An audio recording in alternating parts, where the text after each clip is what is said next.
Welcome to Manjula life ஸ்டைலுங்க. இன்றைக்கி நம்ம ஒரு முருங்கைக்காய் வச்சு ஒரு குழம்பு செய்ய போகிறோம். இது இந்த சீசன் அப்போ நிறைய கிடைக்கும் பாருங்கள்.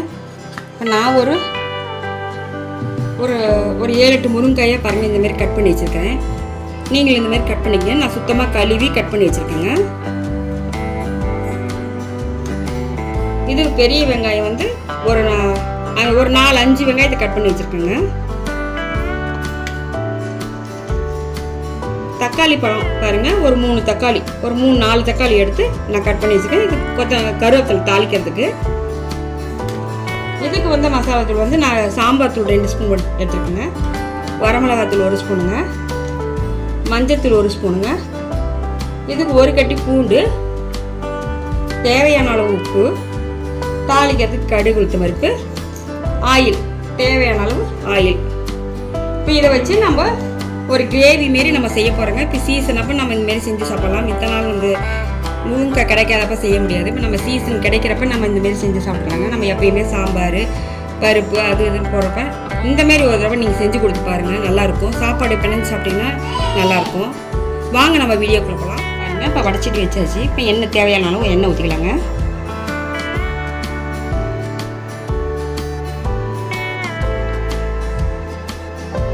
ஒரு 3-4 ஸ்பூன் ஊற்றிருக்கேங்க. எண்ணெய் காயிட்டுங்க. எண்ணெய் காய்ஞ்சிருச்சுங்க. இப்போ கடுகு உளுத்தம் பருப்பு போட்டுறாங்க.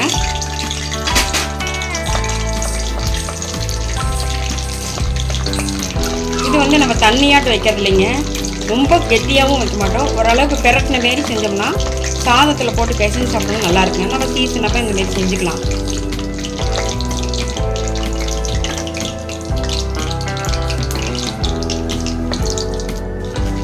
கடுகு பொரிஞ்சிச்சுங்க. இப்போ நம்ம 1 கட்டி பூண்டு எடுத்து நம்ம உளிச்சு வச்சுருக்கோங்க, தோல் உளிச்சு. இதை போட்டுடலாங்க.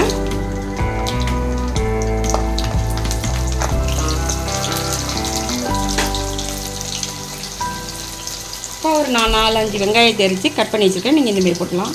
நீங்கள் சின்ன வெங்காயம் கூட போட்டுக்கலாம். இப்போ நான் பெரிய வெங்காயம் போடுறேங்க. இந்த குழம்புக்கு நம்ம தக்காளி வெங்காயம் தாங்க முக்கியம் நிறையா.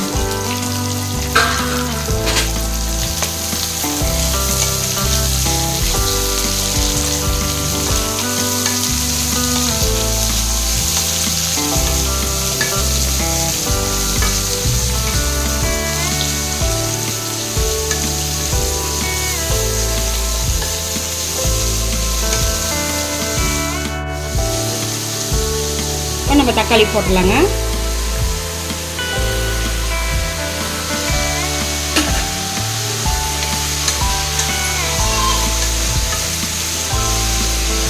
கருவேப்பிலை செஞ்சுக்கலாங்க.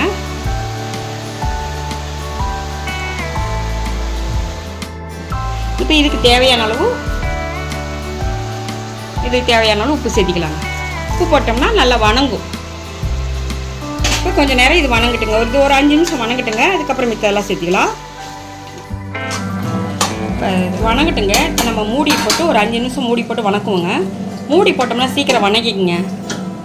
மூடி வச்சாச்சு பாருங்கள். இப்போ வெங்காயம் தக்காளி வணங்கி வச்சு எடுத்துருவோம். இப்போ எடுத்துகிட்டு மிளகாத்தூள்லாம் சேர்த்திக்கலாங்க. பாருங்கள், நல்லா இந்த அளவுக்கு பாருங்கள் நல்லா வணங்கிடுச்சுங்க. இப்போ நம்ம இதில் உப்பு சேர்த்திட்டோம். இப்போ மசாலா சேர்த்திக்கலாங்க. மஞ்சத்தூள் 1 ஸ்பூனுங்க, மிளகாத்தூள் 1 ஸ்பூனுங்க, வரமிளகாத்தூள், சாம்பார் தூள் 2 ஸ்பூனுங்க,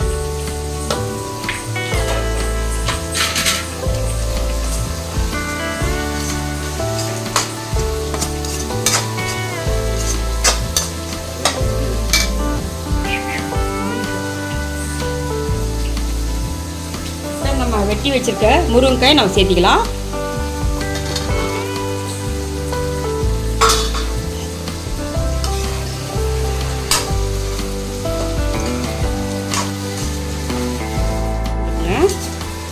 இந்தமாரி முருங்கைக்காய் நல்லா மசாலில் கலரி விட்டு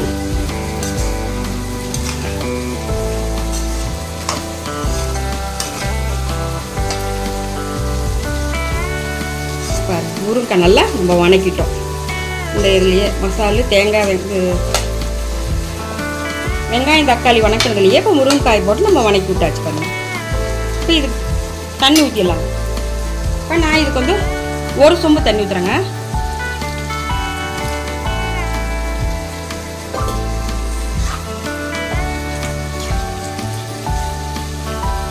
நல்லா கலரி விட்டு மூடி வச்சுட்டு ஒரு 1/4 மணி நேரம் விட்டுருவோம். நல்லா வேகட்டுங்க.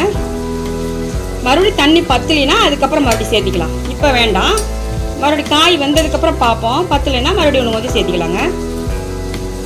உப்பு காரமெல்லாம் எனக்கு இப்போ கரெக்டாக இருக்குதுங்க. இப்போ நான் இதை மூடி வச்சுறேங்க. பாருங்க, நல்லா குழம்பு முருங்கைக்காய் வெந்துருச்சுங்க. குழம்பு ரெடி ஆயிடுச்சுங்க. பாருங்க, இந்த மாரி இருந்தால் போதுங்க. ரொம்ப தண்ணியாட்ட வேண்டாம், இந்த அளவுக்கு இருந்தால் போதுங்க. இப்போ நான் முருங்கைக்காய் ஒன்று எடுத்து காமிக்கிற மாதிரிங்க. நல்லா வெந்துருச்சு பாருங்க. நல்லா வெந்துருச்சு பாருங்க. போதும், நிறுத்திடலாம். அடுப்பு நிறுத்திடுவோங்க.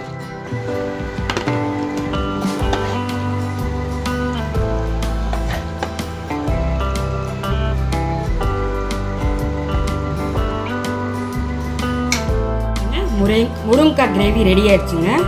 நீங்களும் இந்தமாரி சீசனில் முருங்கைக்காய் நிறையா கிடைக்கிறப்ப இந்தமாரி நீங்கள் செஞ்சு பாருங்கள். இது சாதத்துக்கு நல்லாயிருக்கும். நீங்கள் ரசத்துக்கு கூட தொட்டுக்கலாம், தயிருக்கு தொட்டுக்கலாம். இது எல்லாத்துக்குமே நல்லா இருக்குங்க. நீங்கள் இந்த மாரி செஞ்சு பார்த்துட்டு கமெண்ட்ல எப்படின்னு சொல்லுங்கள். இந்த வீடியோ பிடிச்சிருந்தா லைக் பண்ணுங்கள், ஷேர் பண்ணுங்கள், கமெண்ட் பண்ணுங்கள், ஒரு பெல் பட்டன் அழுத்திடுங்க. வாங்க சாப்பிட்லாம்.